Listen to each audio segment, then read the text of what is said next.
Wij hebben als bestuur onze leden opgedragen en geadviseerd om zich te houden aan de regels die de regering heeft gemaakt voor de veiligheid van het volk. En niemand mag van onze kant in overtreding zijn.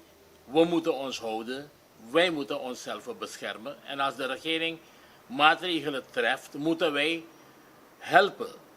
Wij moeten van onze kant ook bijdragen tot het beschermen van het volk. Dus wij gaan Idul Fitr gewoon vieren thuis, in gezinsverband. We gaan niet de straat op en we gaan ook niet naar de moskee, zoals wij gewend waren al die jaren. We hebben een feestoord waar wij gezamenlijk 20 moskeeën die tot de SMA behoren bij elkaar komen om samen het feest te vieren. Gaan wij dit jaar moeten prijsgeven, we gaan het niet doen. En voor het vormen van besluiten moet niet iedereen gekend worden, want niet iedereen heeft verstand van zaken. Besluiten moeten genomen worden door ter zake deskundigen die weten wat er speelt en hoe het volk gezond te houden en te beschermen. Dus wij vertrouwen dit soort zaken aan de deskundigen toe. En ik denk dat de regering niet ondoordacht en onbezonnen te werk is geweest. De regering heeft een besluit genomen en ze hebben artsen en doktoren en mensen die wat kaas hebben gegeten van de zaak geraadpleegd. En ze hebben ontdekt dat er wat gedaan moet worden en dat hebben ze gedaan. Dus de SMA hoeft daarbij niet gekend te worden. We zijn nu bezig met zo'n 300ste pakket. 300 van deze pakketten hebben wij gemaakt en dat zijn we bezig te verdelen. Ik denk dat wij nog 10, 15 nog over hebben. Die gaan wij in de loop van deze dag ook hebben verdeeld. En die pakketten zijn er omdat wij van het vasten of door het vasten leren dat wij aan de minder bedeelden moeten helpen. Als wij vasten, dan voelen wij wat het betekent om honger en dorst te lijden. Dat is ook een van de doelen van het vasten. We moeten weten wat de persoon die het niet heeft, voelt.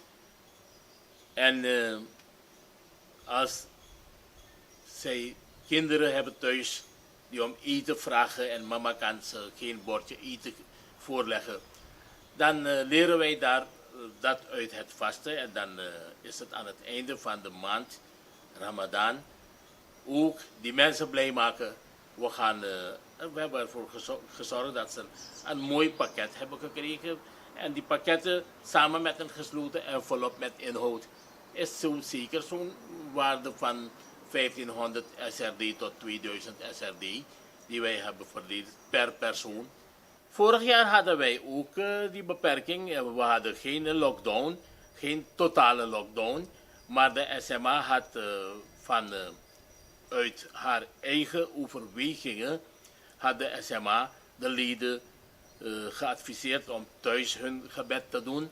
En wij waren niet samengekomen om het feest te vieren. De regering had ons daartoe niet verboden, maar vanwege het samenscholingsverbod. We hadden toen denk ik 60 tot 70 mensen maximaal. Maar wij verzamelen hier met meer dan 2.000-3.000 mensen. En we wisten niet uit die grote massa hoeveel en welke wij zouden moeten uitkiezen om toestemming te geven. Daarom hadden wij vorig jaar dat gebed en die samenkomst hier helemaal stopgezet. SMA had geen Idul Fitr op gezamenlijke manier zoals wij dat gewend waren.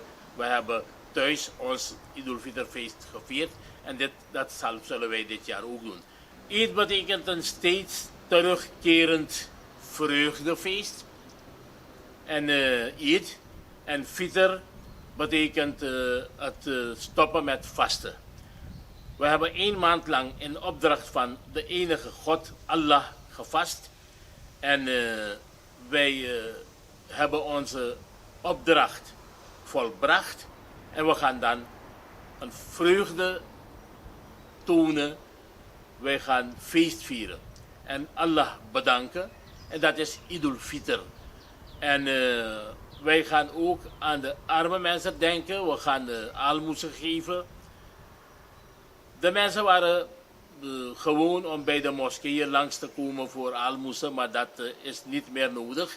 We hebben het anders aangepakt. Als je even binnen kijkt, dan zie je pakketten daar, voedselpakketten. En die mensen die op iedere dag, Idul Fitr dag, naar de moskee komen om hun aalmoes in ontvangst te nemen, die hebben thuis hun voedselpakket bezorgd gekregen van de organisatie. En we zijn bezig die pakketten huis aan huis te verdelen. En Idul Fitr is dus het gedenken van de sociaal zwakkeren, de minder bedeelden en jaarlijks terugkerend vreugdefeest in verband met het beëindigen van de vaste maand Ramadan.